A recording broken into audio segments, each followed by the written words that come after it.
Hello and welcome to the programme. Coming up tonight. It spirals out of control and they end up inside. And that is so preventable.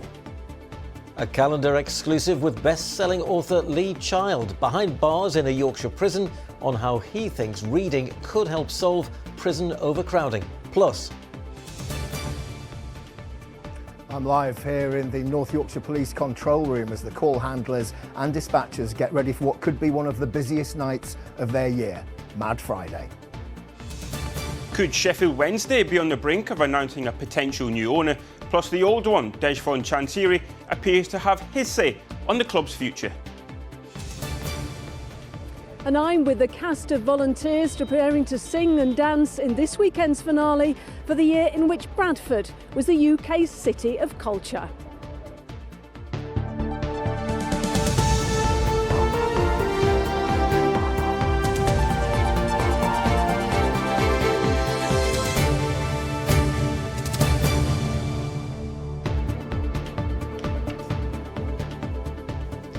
First, to the international best-selling author who believes the problem of prison overcrowding could be overcome by reading. the crime writer Lee Child is perhaps best known for his Jack Reacher novels, which have sold over 100 million copies worldwide. Helped by the Colne Valley MP Paul Davies, he's founded a scheme that helps prisoners learn to read and write and even submit their own novels to him to help them rehabilitate. Well, in a calendar exclusive, the University of Sheffield graduate allowed our cameras to follow him inside HMP Doncaster, a Category B resettlement prison where many are repeat offenders awaiting sentence, which is one of the pilot prisons for the privately funded venture.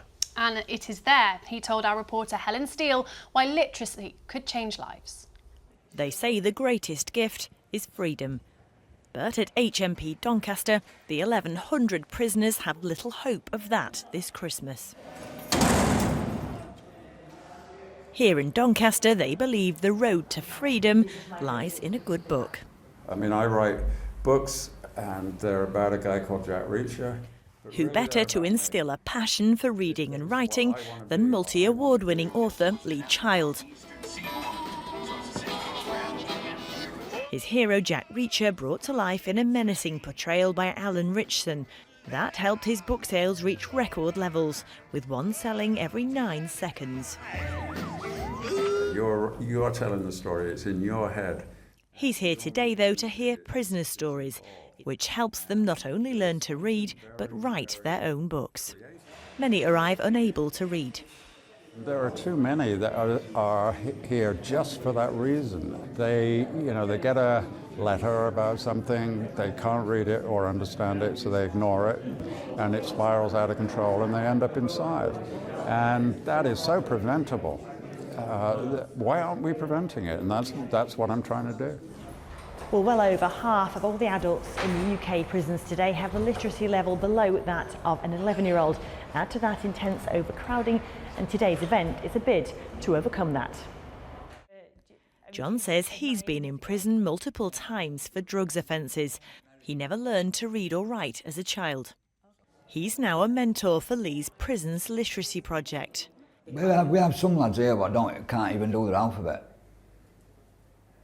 So it's good to watch them change, you know what I mean? He believes reading is the key to him staying out of prison. I've had a problem for years, but I've sorted myself out now, so hopefully I'll be all right. How much has this reading had to do with you sorting yourself out? Loads. So this is Market Street, so what we try to represent is a little flavour of the community. Here in Doncaster, there's a whole range of classes the men can take, from horticulture to painting. This can lead to jobs in the prison and ultimately on the outside. But if they can't read, they can't take part. Literacy is number one. Within the prison system, it's very difficult to do anything without being able to read. As a result of Lee Child's visits, more prisoners have been signing up for courses and applying for jobs. But the literacy schemes had an unexpected benefit. Each prisoner involved has been tasked with reading one of Lee's books and also writing their own. This prisoner says it's made him feel remorse for the first time. Sometimes I'm examining myself, I'm examining what I've done. When I were a druggie, I just want a very nice person at all. So anyone is selfish, horrible. Well, that's the nature of it, yeah. Like looking back now, like, because I've been clean for 1.5 years, I look back now and think, what are you doing? Right, and do you feel like it's going to help you long term? Yeah. It's one thing that I'm learning actually is that I thought this was going to be mostly about reading, you know, preparing people for fitting in and dealing with the complexity of modern life. But actually, as you saw, people can get out their trauma, they can get out their guilt. Then it really helps. Lee's scheme operates across 5 prisons. There are some people that think, well, these people should be punished, they're in prison. Do you see it differently? Well, part of the reason why I'm happy to be involved in it is that, yes, there's always a danger that we're going to be seen as soft on crime or do-gooders or something like that. And to which I say, read my books. Am I a soft person? No, I'm not. I'm a hard man. Of course, yes, there are a huge percentage of really bad guys who should be here for a long time. If we can stop the people that don't really need to be here from coming back, then that saves such a massive amount of money that we can actually spend it where it needs to be spent. What kind of a thing do you think you're going to be reading in the future? Yes. Yeah. Next year, it's hoped his privately funded literacy scheme will expand to include 20 prisons. He has support, but not financial backing from the government. So there's evidence that this works, but it's not been rolled out everywhere. Do you think something like this should be done everywhere? Look, we've got to do better. The priority for the government at the moment is to try and save the prison system. We inherited a prison system which was at the brink of breaking point. It was in crisis. But yes, we do need to do more. Lee wants other authors to join his cause, firmly believing the key to the prison's crisis lies in the written word. Helen Steele, ITV News in Doncaster. Almost 10 years after 2 men from Rotherham died when Didcot Power Station collapsed, an investigation into the incident is close to finishing.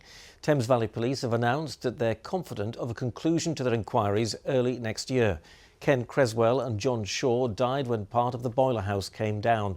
Rotherham MP Sarah Champion says it's about time families had justice. The sad reality is, for the last 10 years, the police, the health and safety executive have had cut after cut to their budgets, and that means justice just takes longer. That's not something I think is acceptable, and it's something that we really have to be addressing as a society. Now, it's the last Friday before Christmas, historically one of the busiest for emergency services as people head out to celebrate the festive season. But security is being stepped up at one Yorkshire hospital this weekend following a rise in assaults on staff. Rotherham Hospital will see a heightened presence from this evening after what they've called a notable rise in assaults. The NHS Trust, which runs the hospital, says it's making concerted efforts to tackle this issue, including the use of body-worn cameras. They're also reminding everyone not to attend A&E unless for genuine emergencies. We see an increase this time of year of violence and aggression, and that's been an occurrence for years now. We're seeing it year on year. Our staff and other patients are actually victim to this. So yeah, my plea would be please only attend the emergency department if it's a true emergency. Well, elsewhere, police forces are also bracing themselves for a busy night. Yes, that's because it's the last Friday before the big day, so-called Mad Friday, the night when many, if they're lucky enough, go out to celebrate clocking off for Christmas. Well, Fraser Maud's at North Yorkshire Police's control room in York. Fraser, is it getting busy there? It's just starting to pick up, Amelia. Yeah, we're just about to get a shift change as the later team come on here in the control room. We've got dozens of call handlers here. We've got the dispatchers over on the far side of the room there. They'll be sending out the officers to where they're most needed as the reports come in, and it's going to be a busy night. So Mad Friday, it's the last Friday before Christmas, last payday before Christmas. Traditionally, it's a potential problem for the emergency services. Andy Nunn, superintendent here.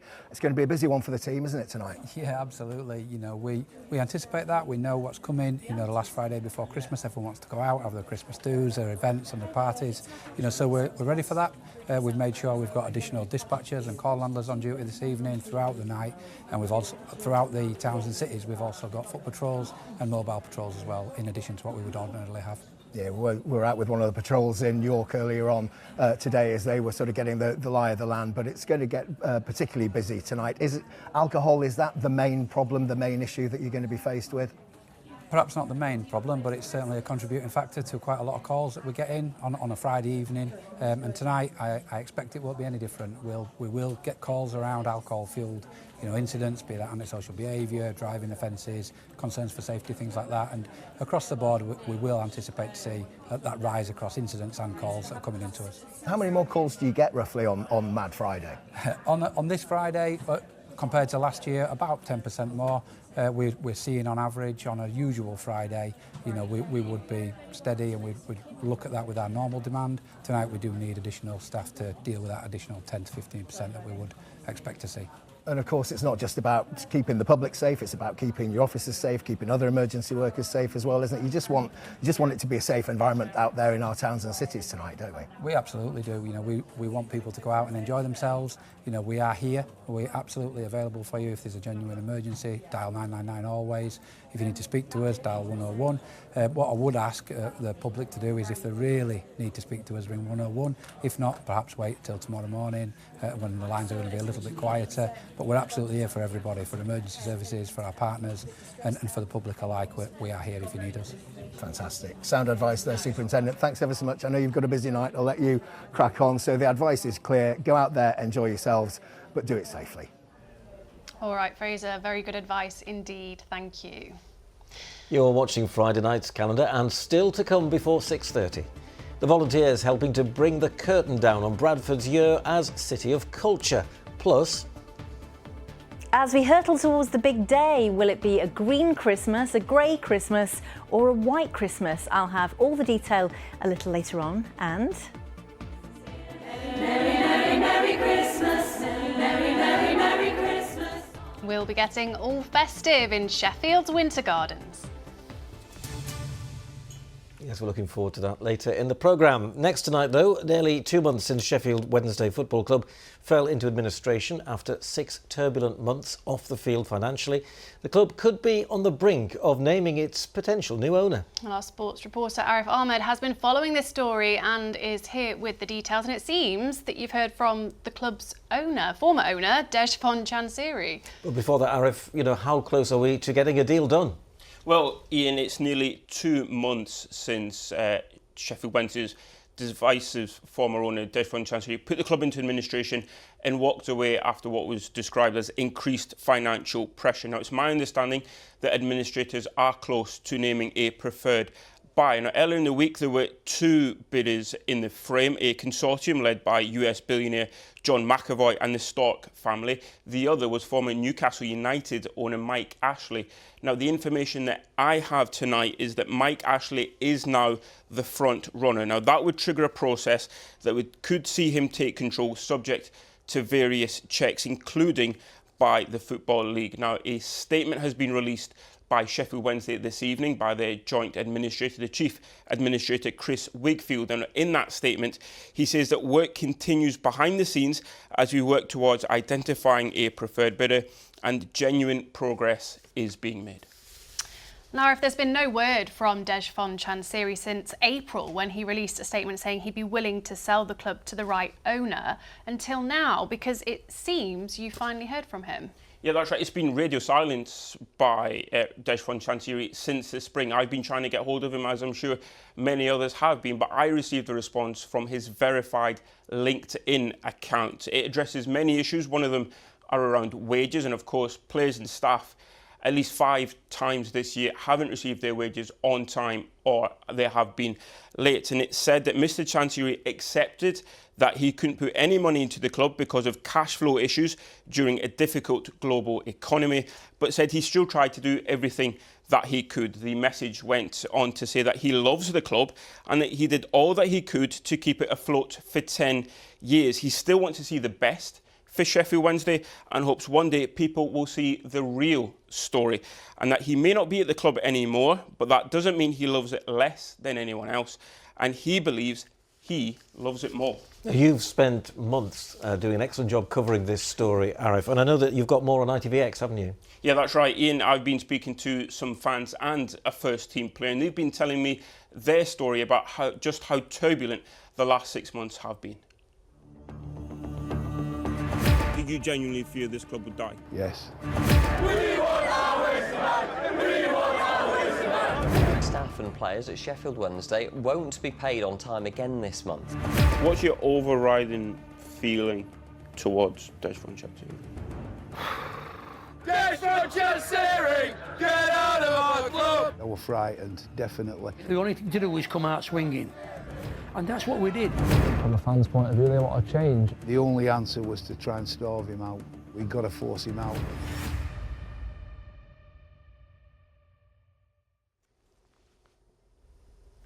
Well, it is worth noting that Mr. Chancery refutes all of the allegations that are put against him in this documentary. All right, Arif, well worth a watch. Thank you for bringing us up to date. Yes, and you can watch Sheffield Wednesday Back from the Brink on demand on ITVX. Just click on categories, then news, and scroll down. Now, the ITV Evening News continues at 6:30. Here's a look at what's happening with Lucrezia Millerini. Coming up on the ITV Evening News, a woman and her secret lover jailed for 19 years after they plotted to kill her husband.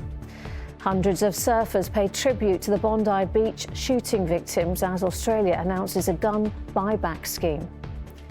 And ready for a fight, former heavyweight champion Anthony Joshua takes on YouTuber Jake Paul in one of the most controversial bouts in modern boxing. Join me for those stories and more at 6:30. We will, Lucrezia. Thank you very much indeed. Now, it's hard to believe that it's been 3.5 years since this happened.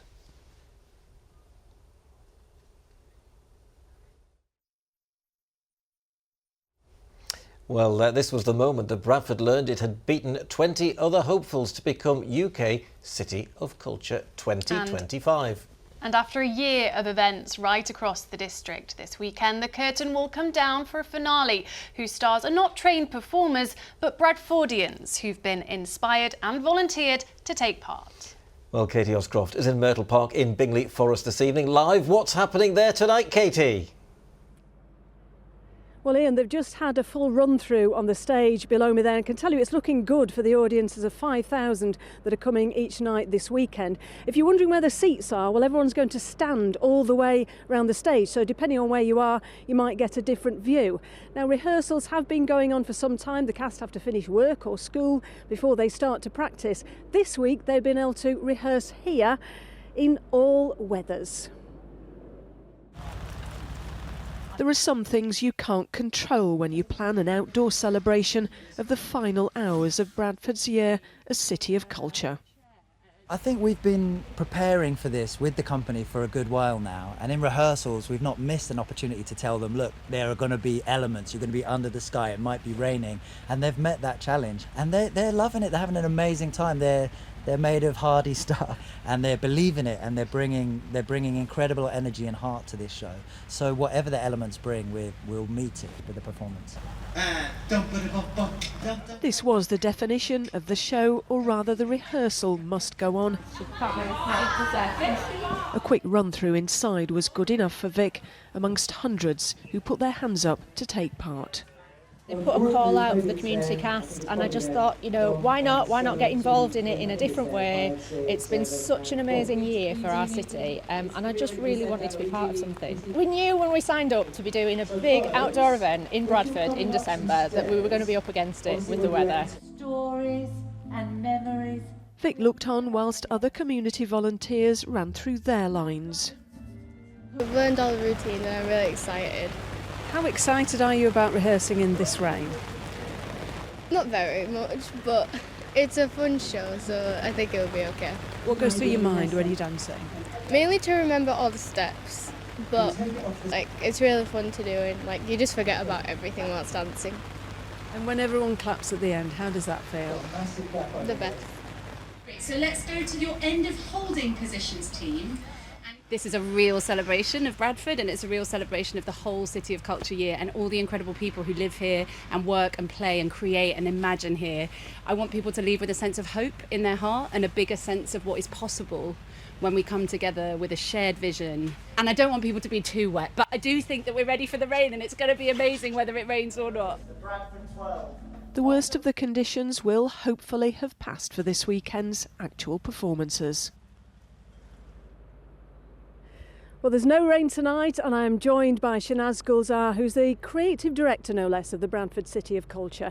Shanaz, are you sad that it's come to an end or relieved that such a busy year is all over? Both, actually. Sad that we have finished the year, but also really, really proud that we are finishing it here in Myrtle Park with an amazing, amazing show with an amazing cast. Now, we've had all sorts. We've had the play, The Railway Children, we've had the centre of Bradford lit up, we've had youth groups performing, dancers. Have you got a highlight? I have lots of highlights, but the thing that I've enjoyed the most is how much the people of Bradford have just owned the year, how they've been a part of it. They've sung, they've danced, they've made artworks, and they've been audiences. But also I've really loved how people have come to Bradford who may never have been here before and have just fallen in love with it. And this weekend, you've got so many just Bradfordians. They're not paid actors, it's not their job, all taking part. Is that really what this year has been about? This year has been about creating as much opportunity for Bradford people. We've created opportunity for training, for artists, for companies, for audiences. And this show this evening, the fact that over 160 people of Bradford are in it, from littlies, from about 5-6 years old to in their 80s, that shows the spirit of this city and district, and that's what this whole year has been about. And are you confident about tomorrow, briefly? I'm always confident, and as you said, it's not raining tonight, so this is great. The weekend's going to be fantastic. Well, fantastic, thank you. And it's almost over. Bradford is determined to go out with a flourish. Yes, a year to remember in Bradford. Thanks very much indeed, Katie Oscroft, live there for us. Oh, that was awful weather, wasn't it? We were That just rain. looking at those pictures, weren't we? I'm so happy to say that it's so much better this weekend than the run-up. I mean, there might be a little bit of rain and drizzle on Sunday, but tomorrow is looking, dry, thank goodness. Oh, good. And there's lots to celebrate this weekend because Sunday, of course, the 21st, is the shortest day, so our days start getting longer as well as we head through. Where's this year gone? I know, it's whizzed by, hasn't it? And today, so much different weather-wise compared to yesterday. This was Chatsworth House.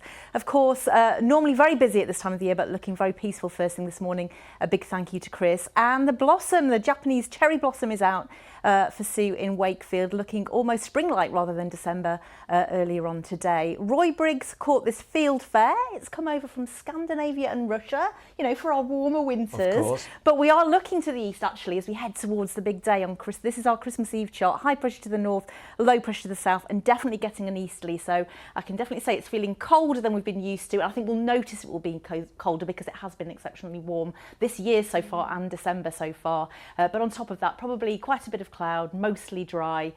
So it's not going to be that bad for travelling, I guess, for travelling. Any frosty mornings? Yeah, frosty mornings tomorrow morning, perhaps. But obviously lots of questions about whether we're going to get a white Christmas. Officially, we just need one flake falling at any of our data sites across the UK. This has occurred half of the time since 1960, so it's quite common. So we just need one flake. That's potentially going to happen. But widespread lying snow, much more rare. And we've only had 4 occasions since 1960 where that's happened because we'd need at least 40% of our Met Office stations with lying snow. Of course, 2010, we've talked about this in December already. It's 15 years ago. It was the big freeze, but it's actually 1981 and 2009 where we had our snowiest Christmas of over 40 centimetres. 40 centimetres. Can't really imagine that. I'm not going to promise 40 centimetres. We don't want 40 centimetres. No, and by Christmas, rather cloudy, a little colder, less wet and windy, like I've said. But if you are doing Mad Friday this evening and you're out there over the next few hours, you're going to need maybe a big coat. I mean, nobody does a big coat, do they, for Mad Friday? But I would advise you do that because it's a chilly one. Here's the forecast. Today's forecast: seafood and sugar cube towns. TUI sponsors ITV Yorkshire Weather. Hello again. Yes, it was a much better day across the region today. A mostly dry story with plenty of sunshine around and a lovely dollop of blue sky. As we head through into tonight under those clearer skies, expect a patchy frost and fog as those skies continue to clear. That will lead to a mostly dry day for Saturday, but on Sunday expect a little bit of rain and drizzle around at times. So this was the scene today, largely dry and clear. You can see a little bit of cloud coming onto the North Yorkshire Pennines there with a few showers showers, but for most of us that will fizzle out over the next few hours and we'll see a predominantly dry and clear story into the early hours. Now, with lighter winds throughout the night, that will allow for two things to happen: the temperatures to drop and also some mist and fog to develop in our prone spots down to the likes of Derbyshire and the Vale of York, and stubborn to clear as we head through into tomorrow morning. Even towns and cities hovering around 4 Celsius, but certainly in rural shelter hovering around freezing. So certainly a touch of frost expected as we head into the weekend. So any mist and fog will be slow to clear tomorrow morning, but we are expecting a mostly dry day for daylight hours. There will be some sunshine either side of that low cloud as we head into the afternoon. Mostly dry, feeling a little chillier though. The winds are coming in from a southeasterly, so average at best at 7 or 8 Celsius. As we head into Sunday, fronts try to push their way in from the west, so we're generating quite a bit of cloud around and slightly higher risk of some light rain and drizzle around at times. That's the story as we head into the start of next week as well. Cloudy skies with rain and drizzle, but a little drier and a little colder as we head towards Christmas. TUI sponsors ITV Yorkshire Weather. Thanks, Kerry. Now, just to say, we do have programmes next week, albeit a bit shorter than usual, but this is our last full calendar, with a full-length one anyway, with all the team. And so to get us even more in the festive mood, we have a very special performance from this year's National Chorus champions, the Steel City Voices. Yes, singing their rendition of Carol of the Bells at the Winter Gardens in their home city of Sheffield. But from all of us this evening, have a very good evening and Merry Christmas. Merry Christmas. Have a good everyone. Bye-bye. See you next week. Hark how the bells all seem to say, Christmas is here, bringing good cheer to young and old, meek and the bold. Ding dong and dong, that is the song, with joyful ring, all caroling. One seems to hear words of good cheer from everywhere, filling the air. Oh, how they pound, raising the sound, o'er hill and dale, telling the tale. Gaily they ring while people sing songs of good cheer. Christmas is here, gaily they ring while people sing songs of good cheer. Christmas is here. Merry, merry, merry Christmas. Merry, merry, merry, merry Christmas. On they send, on without end, their joyful tone to every home. On they send, on without end, their joyful tone to every home. Gaily they ring while people sing songs of good cheer. Christmas is here. Gaily they ring while people sing songs of good cheer. Christmas is here. Merry, merry, merry, merry Christmas.